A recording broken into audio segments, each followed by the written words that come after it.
Lamu, ambapo jamii asili za Lamu zimetakiwa kuungana ili kuongeza uwezo wa kupata nafasi za uongozi wakati wa uchaguzi mkuu ujao. Haya ni kulingana na kiongozi wa jamii ya Wabajuni, Sultan Omar Sharif, ambaye amesema kuwa ukosefu wa umoja baina ya jamii asilia za Lamu umechangia jamii hizo kukosa uwakilishi kwenye serikali. Ameongeza kuwa ukosefu wa uwakilishi serikalini umechangia jamii hizo za Mijikenda, Wabajuni, Wapokomo, Waboni na Wasanye kuachwa nyuma kimaendeleo. Wakati ndio huu na hakuna wakati mwingine.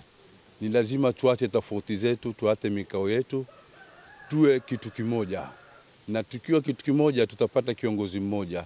Na tukipata kiongozi mmoja tutaweza kuweka mtu mmoja wa kuweza kutuongoza ambaye atakuwa kwenye mwadilifu kwa sababu amewekwa na umoja wa wananchi.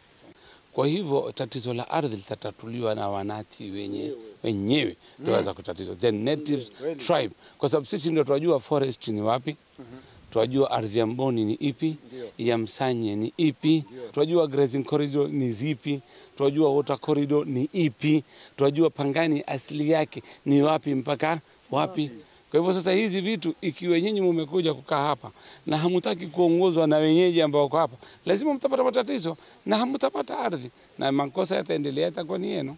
Mambo ni kama hayo, tumekosa mwakilishi, tunaletewa machifu ambao wajua maana ya chifu ni kuweka mtu ambao anajua nasaba, anajua family, anajua watu wamekaa hapo kwa muda gani. Ulete wageni, unahangaisha wenyeji, hii naona ni kitu ambacho kitaleta shida sana. Kwa hivyo sisi kama jamii ya watu wa Lamu County wanati tunajipanga kama jamii zingine tuweze kurudisha uwakilishi wetu katika nyumba mabunge ya kitaifa, kwa sababu wenzetu wako nao tayari, wako na wabunge karibu 70.